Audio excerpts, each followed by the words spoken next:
God, this is such a great music track.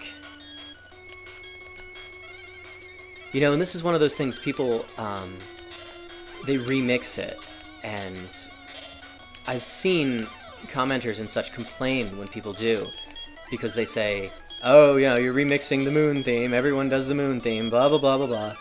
And they say the same thing about Mega Man 2, the first Dr. Wily theme. If you remix that, you know, you might as well punch their mother in the face. But I don't know. I'm really going. I'm really talking about all different kinds of criticisms now here. But the fact is, you're missing the forest for the trees if that's the case. You know, the Mega Man 2 theme gets remixed so many times, and the Moon theme gets remixed so many times, not because people hate you. Actually, I think this just leads to the treasure chests. Yeah, I found the other way up there. You know, people remix that stuff because it's great, because these are legitimately fantastic songs. They're great compositions, and I like video game music, and I can't say that about much video game music. The fact that something is successful is a brilliant composition. You know, they kind of act, and I've actually seen people say things to the effect, to this effect.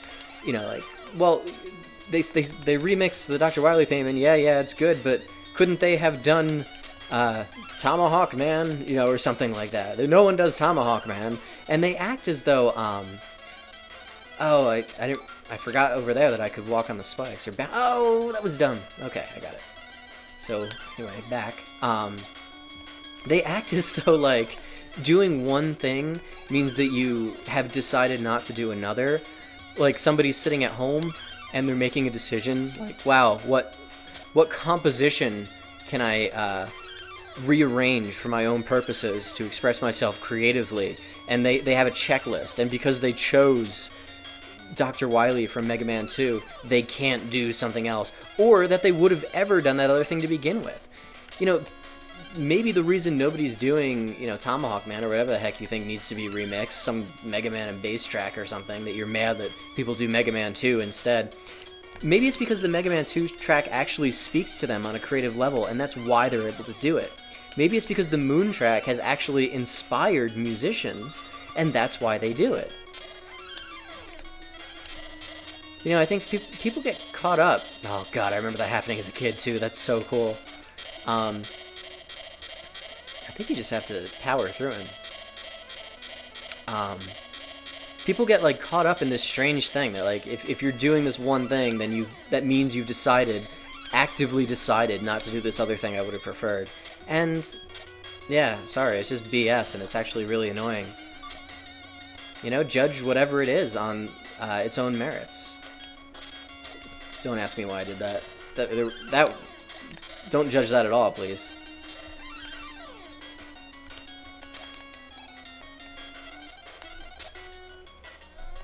I don't know. I'm not much of a musician at all, but I would like to consider myself an artist, certainly a writer, and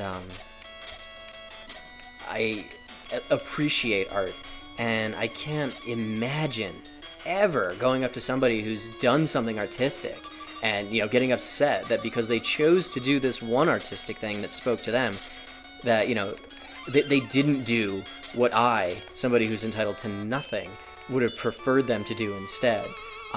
Simply on the basis that they did it, saying nothing of the merit of what they did. If the piece of art that they did was garbage, you know, I have every right to that opinion. But if what they decided to do was, you know, they made a Western movie, and I would have preferred that they made a detective film, then I don't really have much room to complain. That's really not my business. They do what they do because they are artists, and if I don't like what they do, then I don't need to enjoy them as an artist. I move on then.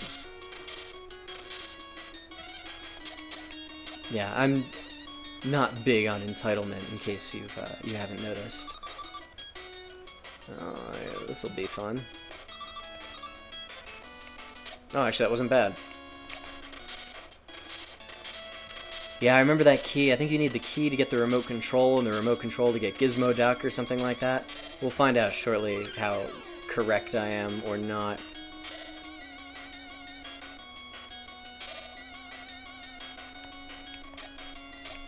Whoa, I think I walked on that guy briefly.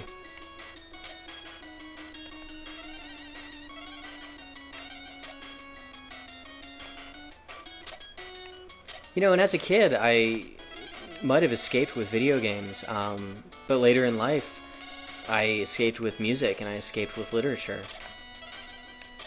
Probably should have read that. Um, oh yeah, I think that's what Gizmo Duck breaks down. So I don't know, I think I just have a greater appreciation for art than somebody who would complain about such a thing. Because as far as I'm concerned, anything that somebody gives us for the purposes of entertainment, I don't have to like it, but I appreciate the fact that we have it. It means a lot to me. It really does.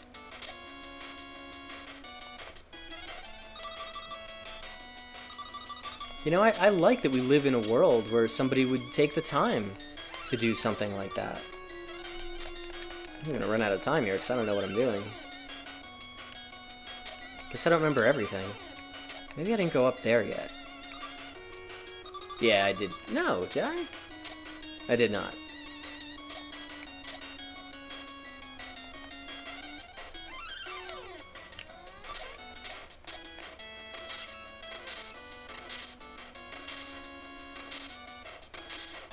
A little bit of a maze here.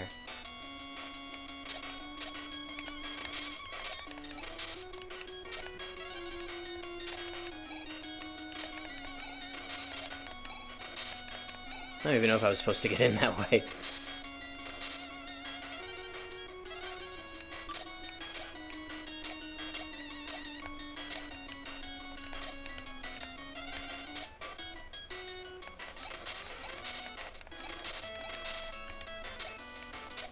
This is weird. What is this up here?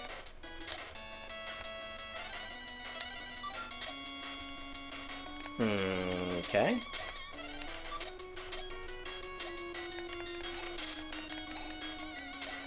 Yeah, I don't know. Maybe I'm just a happy guy.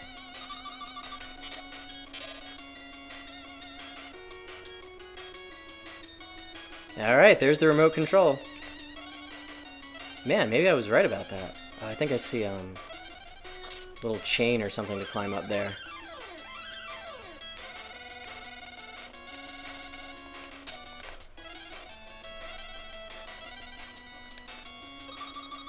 Yeah, Beakley. Creaming all over me. Ah, fucker. Yeah, I guess I really sound like a happy guy, don't I?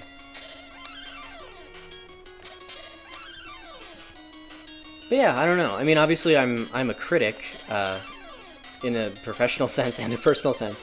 I do it officially for Nintendo Life, and then I do it informally for my own blog, so I sure like to criticize. But the fact is, my criticism, I like to think, it comes from a place of love.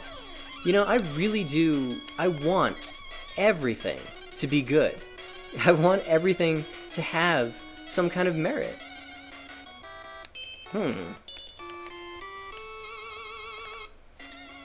You know, I want to like things. And if I don't, I'm honest.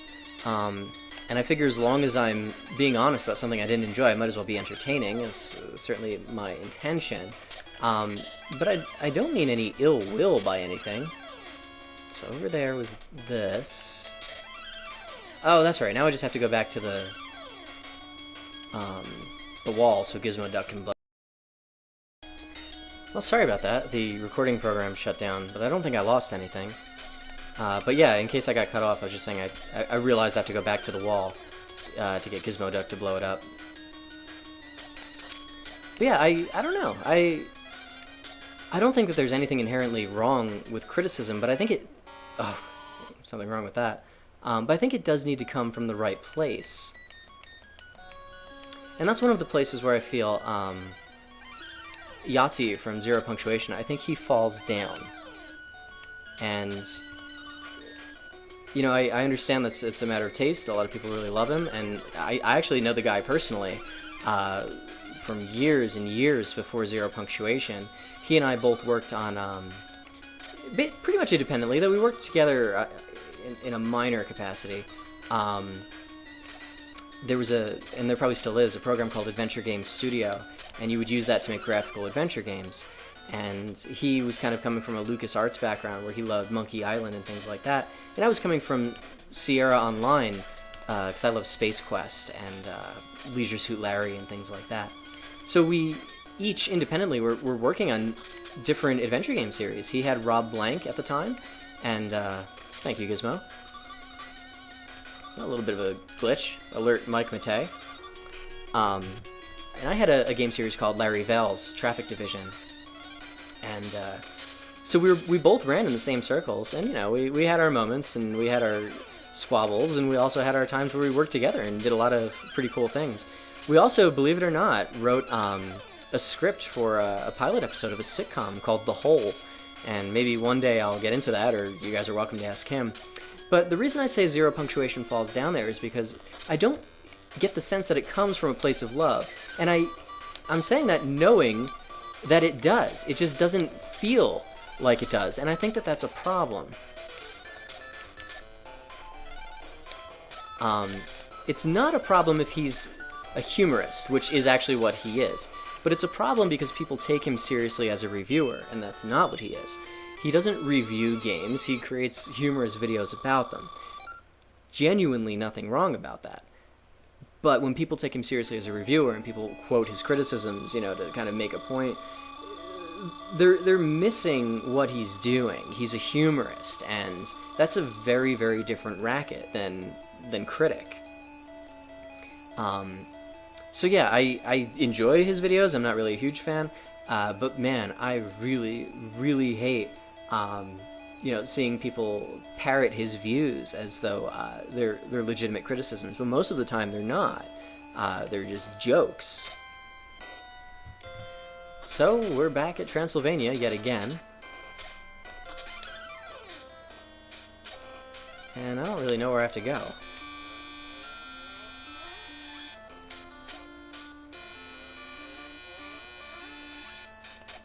Okay. Well, maybe now I can get that thing on the other side of the minecart.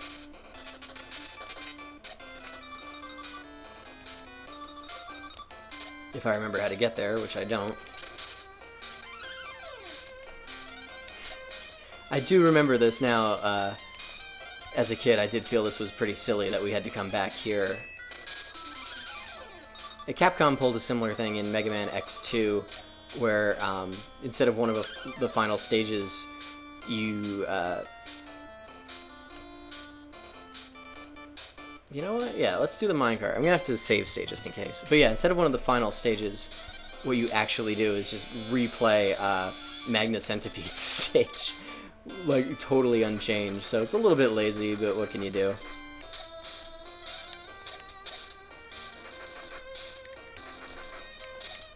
Alright, let's see what's over here.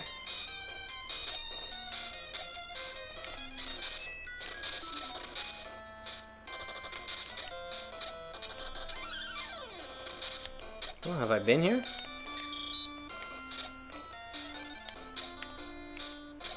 Maybe they took everything away for the final stage, so you wouldn't be able to come back and get the goodies that way. Oh, the heads are gone. Yeah, that's right. Used to be able to get over here and get all these treasure chest heads.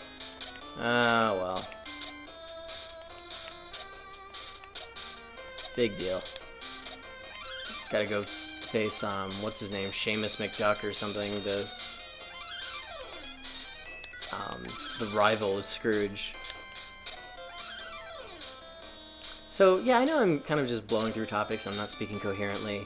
But, this isn't planned. I'm just kind of talking, and really, whether you guys agree with me or not, I don't know. I really just enjoy doing these videos for you guys. It means a lot getting comments from you guys. It's always so much fun to read what people have to say, and I do read everything. Maybe I don't respond to it, but oh yeah. Let's see how easy this is gonna be. Yeah, I can't imagine doing this with the keyboard. Ah, fuck, I can't imagine doing this, period. You fucker.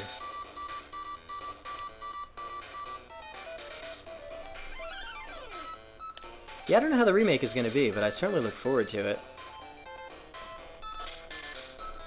Yeah, we're not doing a game over, not this late. So, man, I'm surprised I used to do this as a kid, because I would blow through this game. This is one of those that I would sit and just, you know, play the whole game, play the game and nothing but the game for an afternoon. And man, it was so much fun to do so for whatever reason.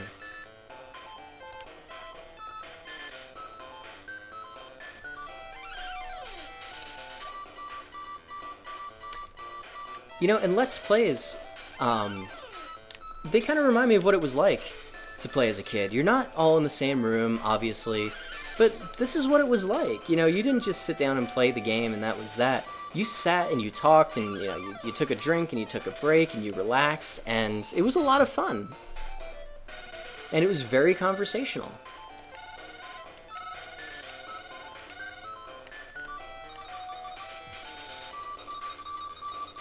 You know, we can share little secrets that we each know, and maybe I know a little more than you in one area, and you know a lot more than me in another. That was always kind of fun. Video games were so communal then. The Legend of Zelda is probably the prototypical example of that. Metroid certainly would be one of them as well. But man, back then, even the minor games like Ducktales could really, really shine. Daring explorer Scrooge McDuck has found the 5 legendary treasures, making him the richest duck in the world. You're an expert treasure hunter. And we have $8,474,000. Hooray, Uncle Scrooge. We're glad you found the treasures, but don't forget we helped too. Yeah, you didn't. You didn't. Yeah, just... Yeah, you didn't. Right, lads. I couldn't have done it without you. What with getting kidnapped and standing in corners. I really am the richest duck in the world. Yeah, I think you just stay on this final screen forever. But yeah, thanks for watching. I mean, I don't really know if this was worth watching. I know I just kind of ranted. But this is genuinely one of my favorite gaming memories. And it's about as short as I remember it being, but it's significantly harder. It's a little bit tricky. The fact that it's short makes up for that, I think, in a lot of ways. But yeah, back then, man, even the games made for kids were pretty challenging. But I hope you enjoyed. I had a great time doing it. Thanks for listening to my screed. And yeah, leave comments. I always read them. I always love them. Thank you for them.